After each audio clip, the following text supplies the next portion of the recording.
estoy muy orgulloso también de esta mesa de diálogo que le voy a presentar.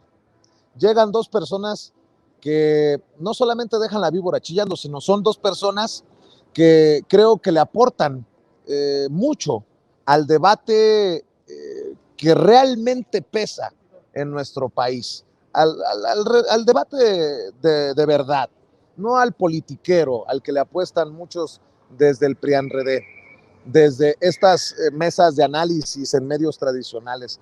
La verdad, le agradezco a Ceci Vega todo lo que hizo para hacer posible que el doctor Ángel Valderas Puga, especialista en petróleo y energía, se encuentre con nosotros hoy junto a Daniel Marmolejo, el querido Daniel Marmolejo, productor y director independiente. Te saludo con mucho gusto, doctor Ángel Valderas Puga. Le ofrezco una disculpa por haber llegado a estas horas, pero no sé si ya escuchaste, estamos a las 10 en el canal 11 y apenas literalmente saliendo de grabación. Aquí estamos siempre al pie del cañón, doctor. Pues buenas tardes, Vicente, hasta Ciudad de México. Espero que me escuchen bien. Yo andaba en lo mismo, estuve grabando para TV Capital 21 con Víctor Aramburu en Economía con Sazón, donde compartí grabación con Federico Taboada, se va a presentar también hoy, y lógicamente es uno de los temas candentes, que es el tema de Pemex, el petróleo, los hidrocarburos en el contexto de la guerra en Ucrania. Y pues mucho gusto de estar aquí con Daniel Marmolejo, a quien aprecio mucho, Vicente. Saludo y un abrazo para ambos. Gracias, doctor. Te saludo con mucho gusto, Daniel. Buenas noches. Gracias también a ti por tu generosidad. ¿Cómo te va? ¿Qué tal, Vicente, querido doctor Ángel Valderas? Muy feliz de poder estar aquí esta noche, verte también en la Ciudad de México, en esos espacios que lograste ocupar en un momento muy importante, crítico de nuestro país, cuando empezaban las tormentas de guerra híbrida, querido Vicente, y desde luego pues compartir las reflexiones con el gran Ángel Valderas. Déjenme iniciar poniendo sobre la mesa el caso de Carlos Loret y de Latinos. Ayer se dio a conocer que habían sido 5,000 millones de pesos que habían circulado de gobiernos estatales y que terminaron en Latinos para financiar este proyecto que nada tiene de periodístico, sí mucho de político, por quienes están detrás. Silvano Aureoles, las empresas de Madrazo, y hoy en la mañanera nuevamente Nancy Flores, colega respetada y admirada de la revista Contralínea, pues exhibe a Loret por sus 13 creo, ¿no? 13 propiedades que tiene solo en la Ciudad de México. Yo decía en redes sociales, y muchos me criticaron, yo creo que son de los trolls o de los bots pagados por Latinos o Loret de Mola, que qué parte no se entendía de que algo está mal cuando un periodista tiene 13 propiedades o tiene un lujoso yate. Empecemos por ahí, doctor. Bueno, pues ya quisiera yo tener el yate y con todo el trabajo de toda una vida.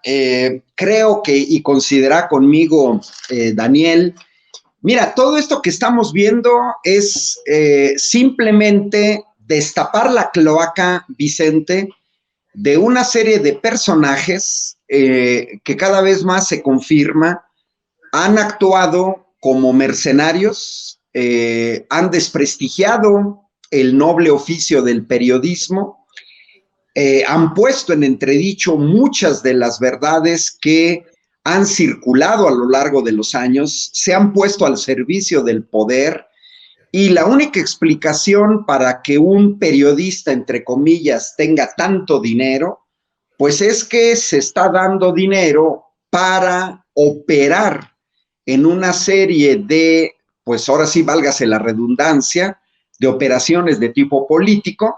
Por ahí una entrevistadora de Deutsche Welle le preguntaba directamente a Loret de Mola si no estaba más en su papel de opositor político que de periodista. Es decir, desde Alemania, una periodista profesional pues había ya ubicado perfectamente el papel de este tipo de personajes. Ahora, Por otro lado, es muy grave el desvío de recursos públicos. Efectivamente, 5,000 millones de pesos es mucho dinero, supera el presupuesto de la ciudad capital del estado de Querétaro, o anda más o menos por ahí el presupuesto de este año, y pues la única manera es que hay grupos que están financiando, es algo que ya se sabía. Mira, yo ya tenía información, pero bueno, yo no soy periodista profesional, menos me puedo comparar con los periodistas de Contralínea, pero ya había circulado en redes que Loret de Mola tenía varias propiedades en Ciudad de México, caras además. No estamos hablando de 13 casitas del Infonavit o del Fobiste, no, absolutamente no. Son propiedades con un alto costo y pues ahora sí que de alguna manera, repito, muchas cosas ya se sabían. Yo creo que en este momento se está develando, se está mostrando realmente quiénes son estos personajes y a qué intereses sirven. Daniel Marmolejo, por ahí hasta yo pregunto si ya cayó el Bronco, ¿para cuándo Silvano Aureoles? Porque deberíamos de ir hasta las últimas consecuencias en esta investigación. Se habla de dineros del gobierno, sobre todo de Michoacán, para cuestiones de salud, y no sabemos si murieron o no murieron aquellos que no recibieron estos servicios pagados y que nunca se entregaron, se ejercieron, dinero que terminó en las arcas de Latinos para financiar pues esto que ya conocemos, Daniel. Sí, querido Vicente. Bueno, lo primero es analizar que Silvano Aureoles, y él logra llegar por el PRD, el cual hay que reconocerlo, Michoacán era un escenario político favorable para el PRD. Sin embargo, Silvano ya tenía operaciones previas para poder llegar y establecerse bajo estrategias cleptócratas, que finalmente es lo que estamos viendo.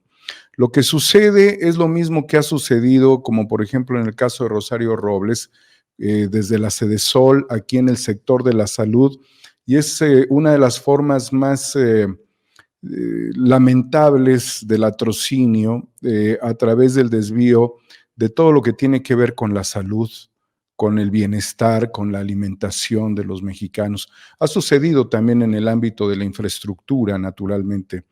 Loret es una figura que resulta más provocadora que real en términos prácticos, a pesar de que amase una importante fortuna, pero sería la cara visible de operaciones financieras más complejas en donde estaría operando el gobernador, junto con otros gobernadores también, incluyendo Claudia Pavlovich, quien se irá como representante de México en el consulado de Barcelona, a pesar de que tú lo reflexionaste con el presidente y a pesar que los padres que han sido víctimas, las familias de la guardería ABC, se opusieron a ese hecho. Entonces, Loret, que parecía una figura irrelevante y que el presidente estaba oxigenando mucho, termina esto por llevarnos a un escenario más interesante en términos del análisis, que es esta fortuna donde operaban tanto su esposa como su cuñada como testaferros, ¿sí? Entonces eran estos tres quienes formaban este clan de operaciones financieras, pero date cuenta que esto no está lejano tampoco de otro personaje que ha venido evadiendo la acción de la justicia, como lo es Ricardo Anaya.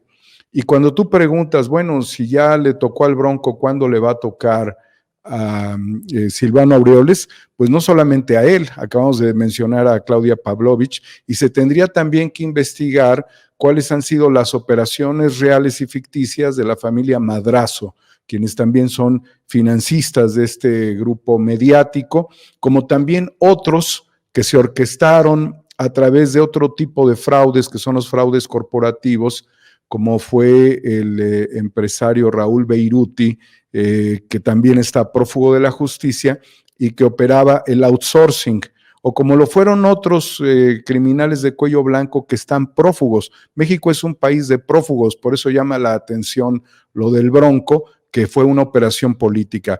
Nada más hay que reflexionar algo que quisiera yo no se perdiera del escenario. Se están agarrando con fierros en el estado de Nuevo León, en el caso de lo que ha sucedido con el Bronco. Pero, ¿qué te puedo decir? Nada más como reflexión a esto, cuando el exgobernador Medina, sí, fue detenido y también tenía un vínculo y una serie de elementos que lo llevaron a un proceso. El Bronco consideró que la Subprocuraduría Anticorrupción dio un paso histórico para el Estado luego de que se lograra la vinculación a proceso y la prisión preventiva al exmandatario Rodrigo Medina. Como corolario, Vicente Santos, León no se maneja solo políticamente. Y eso es absurdo pensarlo. Nuevo León se maneja con el empresariado. Significa que esto también tiene dentro de las estrategias políticas y empresariales un acuerdo. A ver, déjenme continuar con este tema porque creo que es fascinante. Hemos pasado del golpeteo mediático a los mercenarios mediáticos, ahora a los corruptos, porque si los colegas de Contralínea están determinando, están encontrando que se pagaron por servicios que no se cumplieron, que no se entregaron, pues eso es corrupción.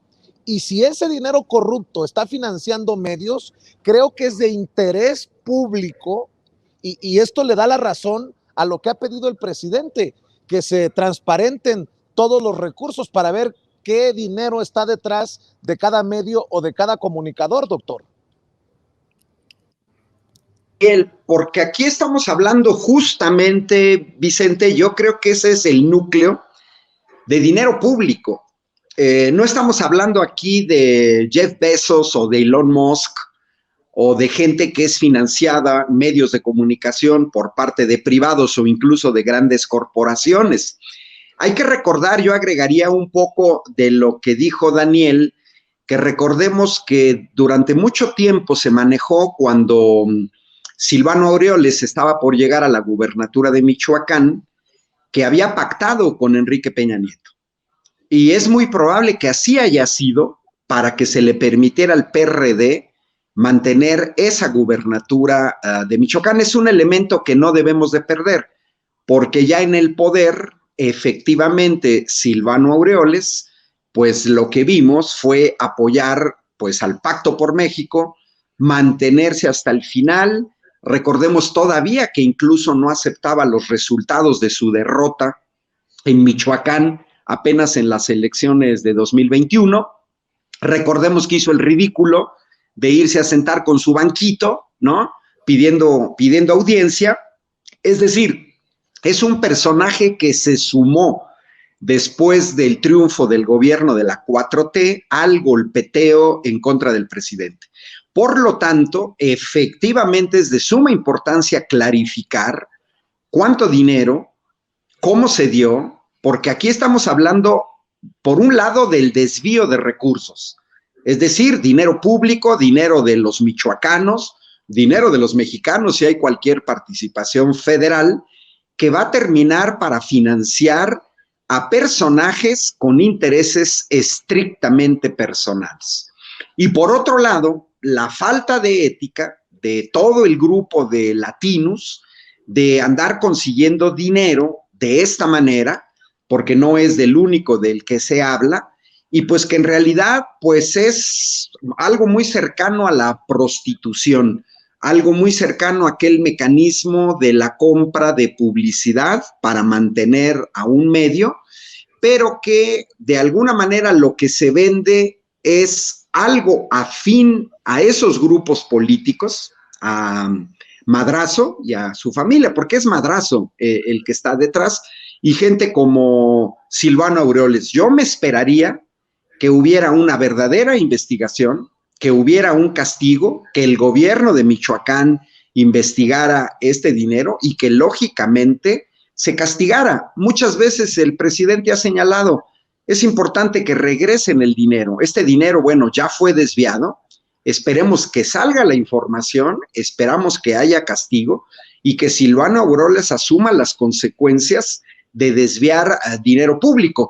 Si hubiera sido de su bolsa, bueno, pues cada quien se gasta el dinero en lo que quiera, pero no estamos hablando de dinero de su bolsa, estamos hablando de dinero público, así es que esperemos que se abra una investigación y que se dé a conocer la luz, no solamente de Aureoles, sino también de cualquier otro personaje que haya desviado dinero público para financiar a periodistas que en realidad lo único que hacen es ser arietes en contra del gobierno de la 4T.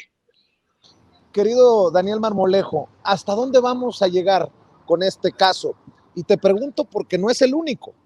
Hay que recordar que está los Vázquez Aldir detrás de inversiones a cárceles privadas. También hay dinero público, ahí donde trabaja Ciro Gómez Leiva, me refiero al grupo Imagen de este señor Vázquez Aldir.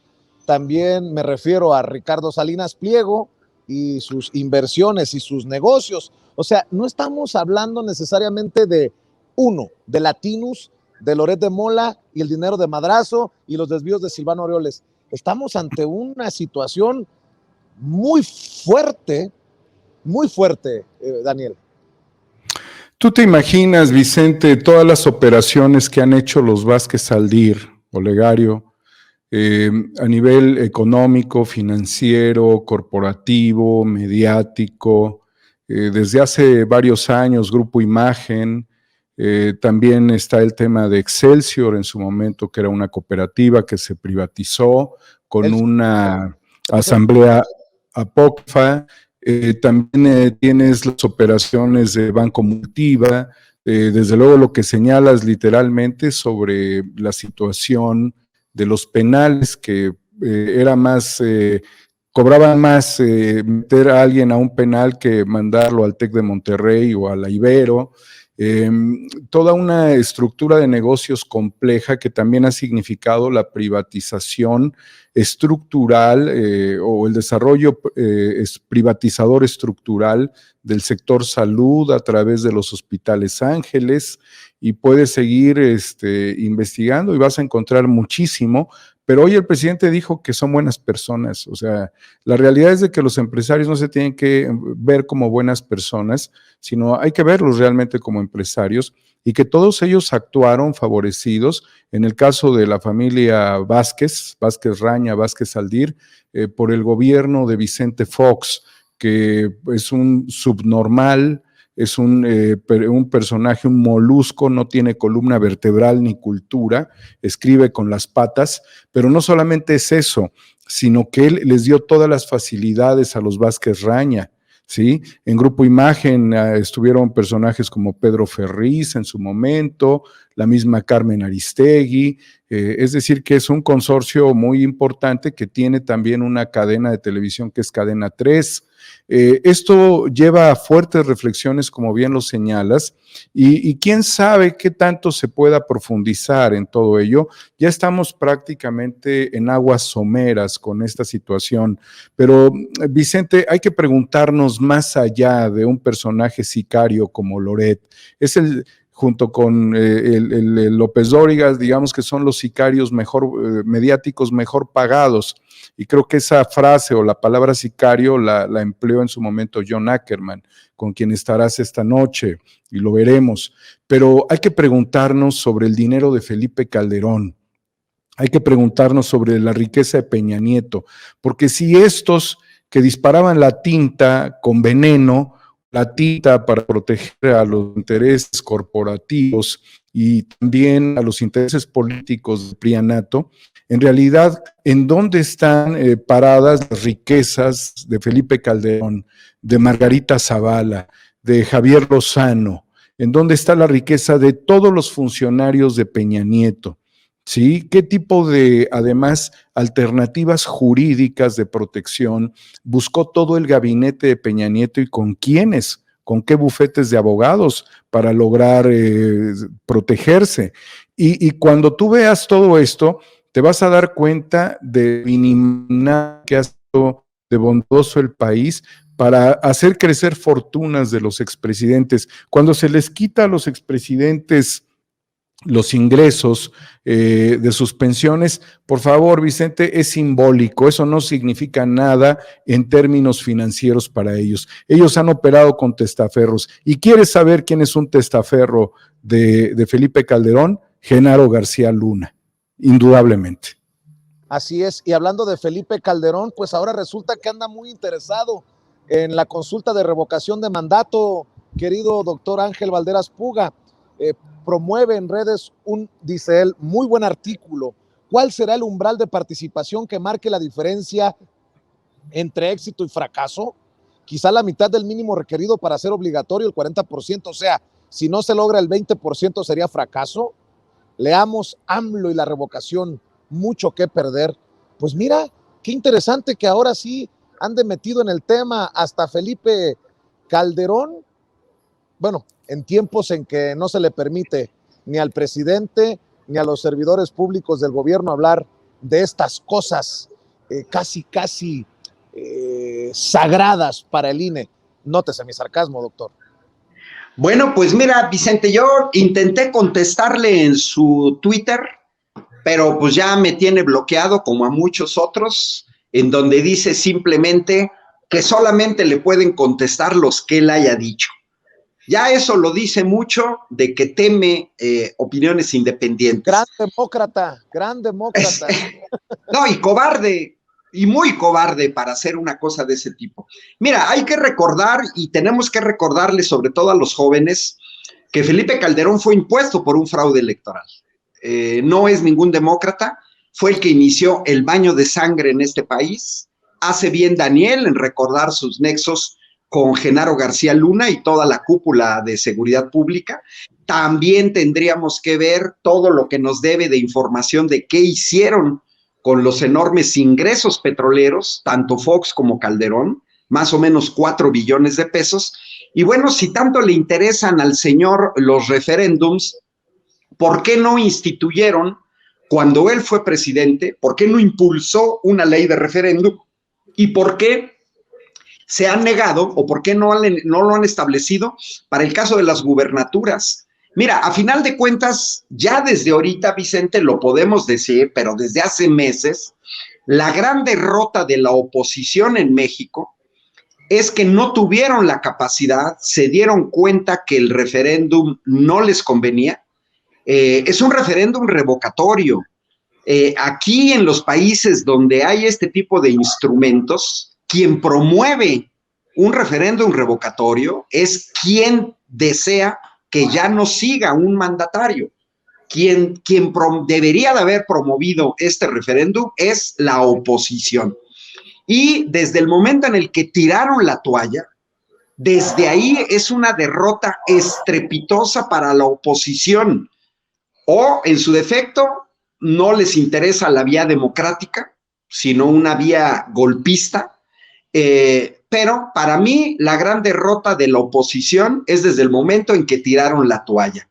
Es la mejor demostración de que ellos saben perfectamente del apoyo que tiene el presidente de la República. La derrota es de ellos, lo demás va a ser cuestiones técnicas, Vicente, porque es evidente, aquí va a haber una abstención activa de personas que están de acuerdo con la política del presidente. Es el segundo referéndum apenas legal, hay restricciones del INE que van a impedir que mucha gente salga a votar, sobre todo en zonas rurales, por el bajo número de casillas que pusieron. Y en ese sentido, para mí, la derrota es del INE cuando en realidad obstaculiza el ejercicio, cuando no quiere poner casillas. Es una derrota de la oposición global porque tiraron la toalla antes. De ahí en fuera, lo demás van a ser análisis de tipo técnico. No hay que espantarnos. Países como Suiza, como Italia, que tienen una gran tradición de referéndums. Italia, un referéndum al año en los últimos 74 años, y Suiza todavía más. Son países en los cuales, mira, en los referéndums se cumple o no se cumple el quórum, nadie hace escándalo. Segundo, se cumple el quórum, pero no se cumple el requisito mínimo para que sea vinculatorio. Nadie hace escándalo. Tercero, se puede cumplir el mínimo legal para que el resultado sea vinculatorio y el resultado puede ser la ratificación o puede ser la no ratificación. En todo caso, en los países donde se dan este tipo de referéndums, lo único que se puede considerar una derrota para un gobernante es que se cumpla el mínimo legal para que la gente vaya y que gane la oposición con un porcentaje tal que el resultado sea vinculatorio. Si eso no se logra, la derrota estrepitosa es para la oposición. Y eso lo estoy diciendo desde ya es en abril. Lo estoy diciendo, yo lo he escrito en varios artículos, que no hay que esperarse realmente a ver la cuestión de los resultados. Para mí los resultados ya están dados y la derrota es de la oposición. Van a querer meterse en una narrativa estúpida como la de Felipe Calderón, que van a fijar de manera arbitraria porcentajes que el 15, el 20, el 35. Señores, si no lograron quitar al presidente con este referéndum, la derrota estrepitosa es para la oposición al gobierno de la 4T. ¿Y cómo ves a este sinvergüenza, Daniel Marmolejo, opinando de todo, menos de lo que debería de aclararnos? El caso García Luna, ABC no se olvida, pero bueno, dame tu opinión de este pedazo. Vicente, Calderón es un HDSPM, es el más grande que tenemos en México porque está en México. Los otros HDSPM, pues uno muy jocoso, inútil, se encuentra en España, se encuentra en Europa, porque tiene miedo de mover olas y está muy calladito bailando en fiestas y en eventos sociales. El otro HDSPM pues ya está totalmente desquiciado. Él, la fortuna que hizo la fue aplicando en Guanajuato, tiene un centro Fox donde deberían de enseñar ortografía. El otro HDSPM pues ha sido consejero corporativo, es un hombre que le interesa más vivir en Estados Unidos que en México, y bueno, pues se mete, de repente mueve un poquito las olas, pero no hace tanta laraca. El otro es el cleptócrata más grande que hemos tenido, que instaló el modelo neoliberal y que tristemente para nuestra situación judicial en México no ha sido jamás tocado. Su hermano sí, él no, y le devolvieron todo el dinero. Y otro HDSPM que está decidido a los cielos a olvidarlo, es el que propició la masacre estudiantil de 1968, cuando era secretario de Gobernación y después fue presidente de este país. Tenemos muchos, pero este personaje hay que tener mucho cuidado con Calderón, porque él es un pendenciero, Vicente, es como los borrachos pendencieros, es el malacopa en una reunión social, es el criminal que tantito se potencia él mismo, porque tiene esa característica también, la autosugestiva y faraónica autosugestiva de un narcisista maligno que estaría buscando la oportunidad, Vicente, para promover el golpe a la democracia en el 2024 y para lo cual no estamos lo suficientemente preparados.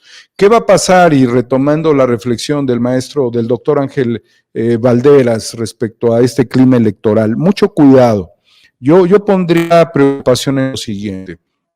Ellos, tratando de desestimar la cantidad de votantes del 10 de abril, bajo los impedimentos que el INE ha establecido, tratarían de generar un clima de poca participación para las elecciones en los diferentes estados que se juegan en México.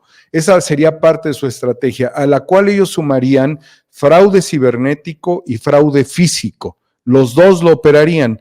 De allí la importancia que tiene, y el maestro no me va a dejar mentir, que el sindicato petrolero no reciba toma de nota y menos a los personeros de Romero de Champs, porque va a ser la caja chica de un nuevo Pemex Gate y que va a estar abierto indefinidamente sin tener consecuencias judiciales reales. Ellos estarían dispuestos a mover recursos y por eso es que Loret, por eso es que Silvano, por eso es que los 5,000 millones, porque forman parte de compromisos políticos que tienen que ver con procesos electorales para tratar de ocupar espacios. De allí que Sandra Cuevas en este momento esté descansando en su casa con medidas cautelares es significativo. Y también es significativo ver que cada vez se queda sin menos argumentos como paladín de los corruptos, Ricardo Monreal. Ya que lo pone sobre la mesa y si tienen tiempo, dos temas, Ricardo Monreal y los movimientos del petróleo a nivel mundial con la crisis entre Ucrania y Rusia, si me permiten. ¿Podría ya ser considerado Ricardo Monreal traidor? Porque es una palabra muy fuerte, pero primero se arremetió contra el gobernador morenista de Veracruz, Cuitláhuac García, a quien respaldó el presidente Andrés Manuel López Obrador. Y hoy sale a respaldar a una prianredista. Se me hace que ni Marco Cortés salió a hacer la defensa que ha salido a dar Ricardo Monreal de Sandra Cuevas, la alcaldesa inhabilitada temporalmente en la Cuauhtémoc. Doctor, pues ante qué personaje estamos, en qué ha quedado reducido o convertido Ricardo Monreal. Yo no le tengo confianza, creo que efectivamente aquella aura en aquella primera parte del sexenio, donde de alguna manera logró operar al interior del Senado algunas de las reformas más importantes, pues forman parte de su deber. Yo creo que Ricardo Monreal empezó a perder la cabeza por sus ambiciones.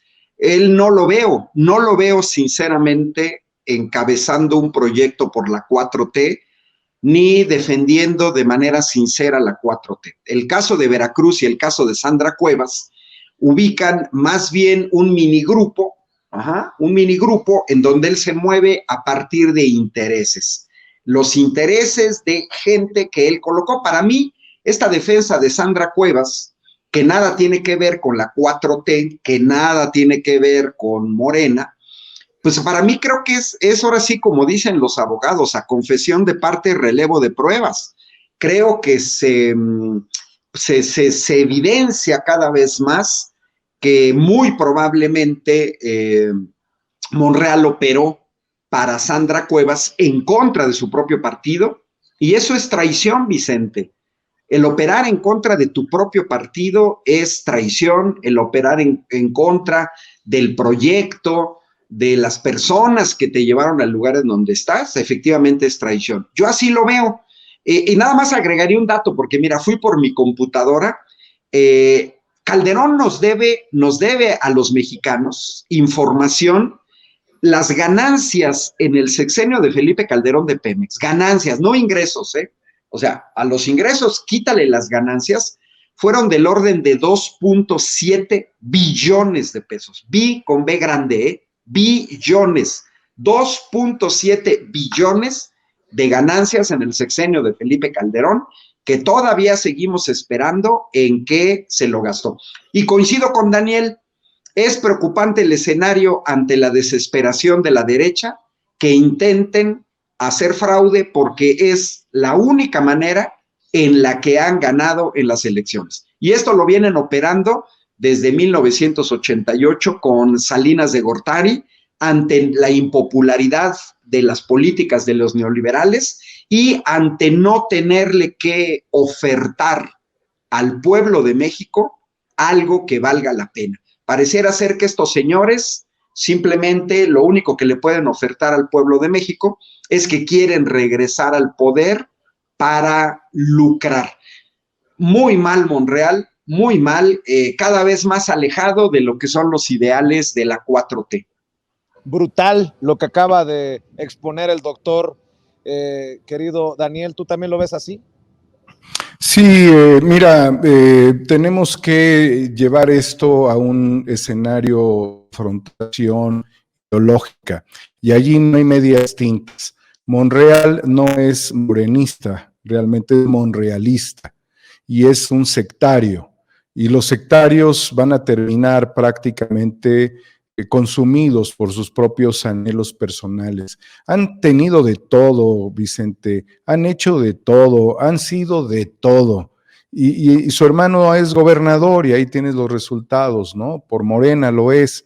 Y todavía tomaron el control de alcaldías. En este momento, si tratáramos de reflexionar, si la contendiente de Sandra Cuevas, Dolores Padierna, estuviese en esa delegación, nada de esto hubiera ocurrido. Esa actitud violenta, prepotente, como suelen ser todos ellos, contra los trabajadores del gobierno y en este caso contra los policías. Ni tampoco hubiera existido alfombra roja, ni ese tipo de banalidades, ni se hubieran soltado por parte de los panistas billetes en globos a la gente, que termina siendo una manera de humillar, integrar humillando, ¿no? Condiciones de realeza, a la par de lo que hace Ricardo Salinas Pliego cuando dice que va a regalar dinero, pero no paga impuestos. La situación es muy compleja.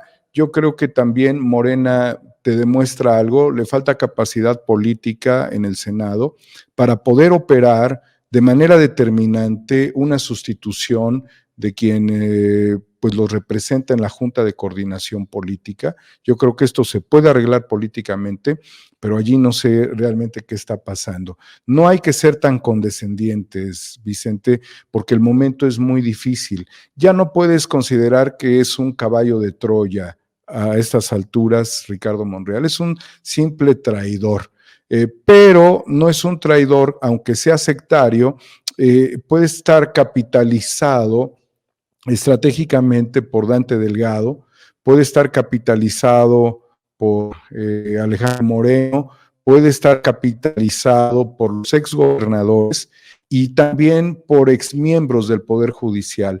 Porque este hombre que habla de justicia y que no hay que actuar de esta manera, fue el que le abrió la puerta de atrás para que pudiera irse con todo el dinero Medina Mora. Bolas. Cerremos con una reflexión, si me permiten, doctor Daniel. ¿Qué papel va a jugar México en estos reacomodos por la crisis en Ucrania, entre Ucrania y Rusia, la OTAN, Estados Unidos inclinado a comprar petróleo venezolano incluso? ¿Qué papel jugará el petróleo en el reacomodo geopolítico, estratégico, económico mundial? ¿Y cómo ven a México posicionado, doctor? Muy complicado. El problema de Ucrania, pues ya lo señaló Antonio Guterres, el secretario general de la ONU, que es Guterres, porque el apellido es portugués. Se habla cada vez más de una tercera guerra mundial. Lo señaló Biden, pero lo señala el secretario general de la ONU. Yo espero que no, porque será la destrucción del planeta, ¿eh? No es cualquier cosa. Pero eso muestra, Vicente, Daniel, el grado al que han llegado las cosas. Este acercamiento de la OTAN a las puertas de Rusia solamente ha llevado a esa situación. Y nosotros estamos en medio, que fueron arrastrados los países europeos. Ningún país europeo, salvo Boris Johnson, que al igual que Biden, utilizan los problemas internos domésticos para salirse con esta situación internacional, pero de ahí en fuera ni Emmanuel Macron, mucho menos Angela Merkel, cuando estaba todavía en el poder, o está Olaf Scholz, empujaron a soluciones de fuerza en el caso de Ucrania. Yo creo que la política energética del presidente es la correcta. Lo que más nos debería de interesar a México es mantenernos al margen, es respetar la autodeterminación, es no involucrarnos en estos problemas ajenos y seguir avanzando en la soberanía energética. Hoy esta crisis, así como la onda gélida de Texas en febrero de 2021, nos han dado la razón a los que hemos venido señalando desde hace ya muchos años, que es una cuestión de seguridad nacional para cualquier país, no depender de los energéticos de otro país, ni de las materias primas de otro país, ni de la tecnología de otro país.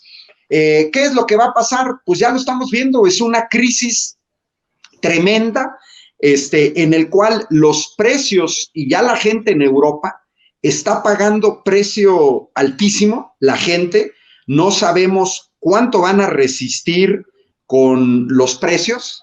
Ahorita me hicieron llegar un recibo, por ejemplo, de la luz, mira, lo tengo aquí en mi celular, en España, aquí lo tengo, no creo que se alcance a ver, pero bueno, mira, 366 euros, España, contrato con Iberdrola, por 21 días facturado. Estamos hablando de que al mes esto implicaría 11,000 pesos mensuales por ese precio. Esto es España, ¿eh? Italia. Gente en Italia que dice, mira, el gas gastábamos 23 euros, ya se nos fue a 60, al triple, Vicente. Y dice, mira, nosotros pagábamos en enero 400 euros. En este año, el año pasado 400 euros, ahorita 1,000 euros, 600 euros más. 1,000 euros, Vicente, 22,000 pesos de boleta de luz bimestrales, lo que significa 11,000 mensuales. Por ahí en un discurso vi a Pedro Sánchez, jefe de gobierno del Estado español, que ahora anda cabildeando para las eléctricas españolas, diciendo que su pueblo va a sufrir, pero va a sufrir por esta situación misma energética. Yo veo un caos todavía, no se logran acomodar, cada quien está viendo sus intereses. Alemania está muy preocupada por la cuestión del próximo invierno, ¿eh? Estamos en marzo y sin embargo ellos ya están viendo que si siguen la política rajatabla de Biden, van a tener fuertes problemas en el invierno. No es fácil cambiar de proveedor de gas o de petróleo. El petróleo lo puedes transportar por oleoductos, lo puedes transportar por barco. El gas tiene que pasar por un proceso de licuefacción. Entonces, y además la situación es extremadamente dinámica. Yo creo que los mismos consumidores europeos van a comenzar a protestar.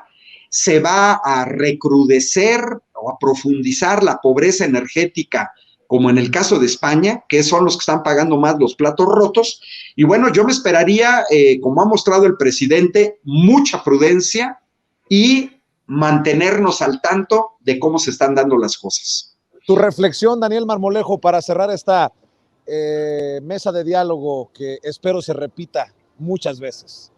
Muchas gracias, querido Vicente, doctor Ángel Valderas, maestro de maestros, a todos ustedes, a la gran audiencia de Sin Censura.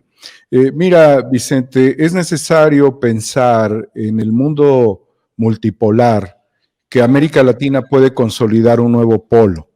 La visita de la esposa del presidente a Argentina significa establecer lazos de integración, de unidad. La visita del expresidente y próximo presidente, no tengo duda, Luis Ignacio Lula da Silva, significa también el fortalecimiento de una estrategia de cooperación latinoamericana. Recuerda que Petro está ya como candidato de la izquierda en Colombia. Recordemos también que hay una oleada de guerra híbrida contra el presidente Pedro Castillo que buscaría imponer una moción de destitución en próximas semanas. Recordemos que Xiomara Castro acaba de ocupar el poder en Honduras. Tengamos muy clara la situación también de la llegada de Boric al poder. En Argentina se podrá dar nuevamente una lucha dentro de poco tiempo para continuar con un proyecto de recuperación económica después del desastre del macrismo, a pesar de que pues siempre hay confrontación, inconsistencias dentro de un proyecto político y más en un país como Argentina, que también está padeciendo los efectos de esta ocupación militar en Ucrania, donde el precio del pan creció en un 100% de un día a otro. Lo que señala el maestro Ángel Balderas es muy importante porque está parado en este momento, están parados los transportistas en Italia, están parados los transportistas en Portugal, están parados los transportistas en Alemania, mientras que los gobiernos de Alemania y de otros 8 países estarían comprando aviones F-35 en donde pueden transportar armamento nuclear. Es decir, el velo de la Tercera Guerra Mundial no está ajeno en este momento. Se dio una reunión muy significativa entre Estados Unidos y China. China, yo creo que no entra en la psicosis occidental que los medios promueven en este momento. Para China, la ocupación en Ucrania no es el fin del mundo y por eso se dio la reunión, porque están tratando de someter a China para que China termine por estrangular a Rusia, pero China no lo va a permitir. Están coqueteando con Irán, pero Irán va a hacer un juego mañoso con Estados Unidos de darles aire, pero no concluir nada, en tanto que el gobierno de Biden se va a venir derrumbando. Por el otro lado, tenemos el caso de Venezuela, donde Venezuela dice, bueno, pues entonces termina por reconocerme, termina por esto, ahí te van 2 prisioneros, tenemos otros más, pero ustedes nos han dado un maltrato a través de un bloqueo, lo mismo que han hecho con Cuba. Hoy se encuentra totalmente confrontado Occidente entre el intento de desarrollar a la OTAN en la cocina de Rusia y la demostración de Putin de que no va a dar un paso atrás para llegar a Kiev, donde ya prácticamente están en Kiev el ejército ruso. No es una cuestión tampoco simpática. Tienes cerca de 3 millones de desplazados ucranianos, pero también te demuestra las diferencias y las inconsistencias cuando los albanos, los ucranianos son muy bien recibidos en Polonia, pero los africanos que también estarían escapando del conflicto y llegan a Polonia son maltratados por las Fuerzas Armadas polacas y también por población.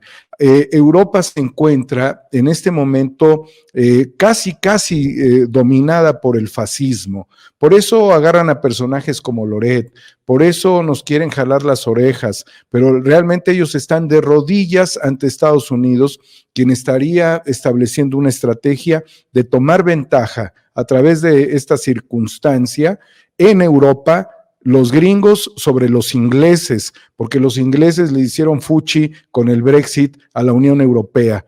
Pero es tan incongruente lo que está pasando en Europa que ellos quieren jalarnos las orejas a nosotros por el tema de los periodistas, cuando está claro que no es el aparato del Estado federal el que actúe contra ellos, sino grupos muy específicos.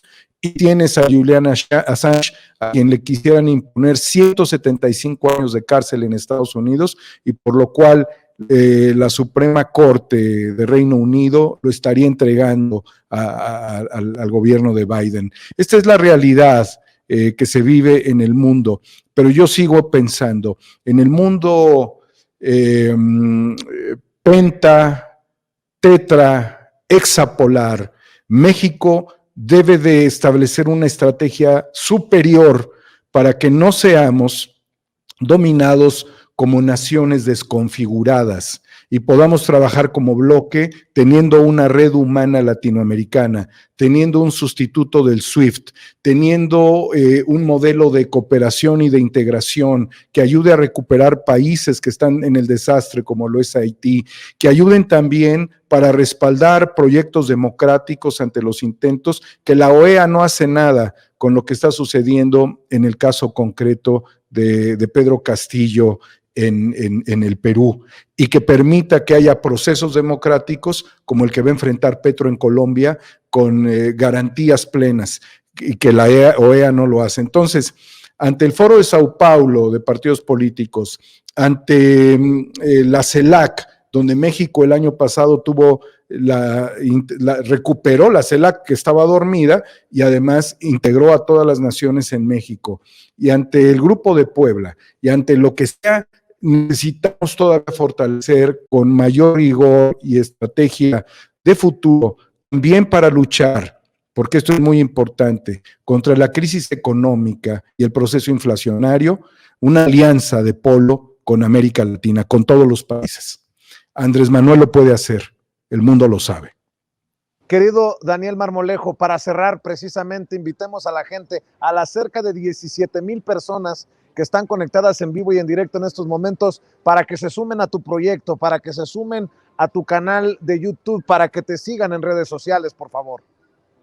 Agradezco mucho, querido Vicente, que me permitas invitar a la gente a que respalde el proyecto HDSPM. Necesitamos meter a la cárcel a Felipe Calderón. No debemos dejar pasar este momento histórico, porque pasando este momento histórico ellos van a tratar de arreglar su regreso con gobernantes más débiles y con un país que no haya hecho lo suficiente. HDSPM es el proyecto que estamos impulsando junto con Guerra Híbrida y todos los programas en 4A República y en Homo Ex Novo a través de Twitter. Muchísimas gracias, querido Vicente. Un placer estar con el doctor Ángel Balderas esta noche. Te mando un abrazo, Daniel. Ojalá que se repita esta mesa de diálogo. Doctor, también cerremos invitando a la gente a tus esfuerzos en los foros, en las redes, por todas partes. Pues sí, Vicente, Ángel Balderas, me hallan en Twitter, en Facebook y en YouTube. Sigo en mis giras, estuve el fin de semana en el Estado de México. Voy a estar el día 19 de marzo en Salamanca, Guanajuato, con la senadora Antares Vázquez. Y bueno, ahí voy anunciando en dónde estoy. Ya me he encontrado a gente que te manda muchos saludos, Vicente. Hasta en Tlatlaya estuve, en Tejupilco, y hay gente que sigue desde por allá sin censura. Hoy en la noche voy a estar, nada más que nos vamos a hacer competencia. Voy a estar en TV Capital 21 a las 10 de la noche, en el programa de Economía con Sazón, hablando del petróleo y de la importancia de los hidrocarburos. Ya te había comentado con Víctor Aramburu. Y pues muchas gracias por el espacio, Vicente. Nos vemos el próximo martes. Ya sabes que andamos por aquí, y si no estoy en mi casa, estaré en algún lado, pero siempre disponible para seguir apoyando a Sin Censura. Un abrazo desde la ciudad de Querétaro.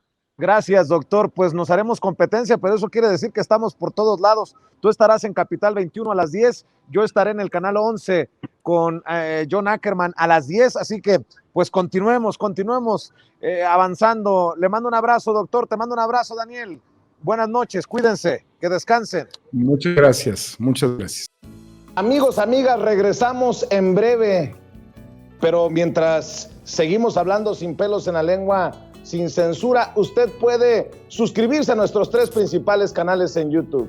Sin Censura Media, en donde tenemos más de 1,600,000 suscriptores, Sin Censura TV, en donde tenemos más de 1 millón de suscriptores, y en Sin Censura Presenta, en donde queremos llegar muy pronto a los 100,000 suscriptores. Si usted ya está inscrito en Sin Censura Media, suscríbase en Sin Censura TV. Si ya está suscrito en Sin Censura TV y Sin Censura Media, suscríbase a Sin Censura Presenta. Recuerde que es gratis, no tiene que sacar un solo centavo de su bolsillo para apoyarnos. Dele clic en la campanita para que los señores y señoras de YouTube envíen las notificaciones cuando estemos transmitiendo en vivo y en directo o estemos subiendo videos. También nos puede seguir en Twitter en @Vicente Serrano y hasta en Instagram. Ojo, también estamos en Instagram. Son nuestras redes sociales y con el apoyo de ustedes seguimos creciendo, porque con ustedes todo, sin ustedes nada.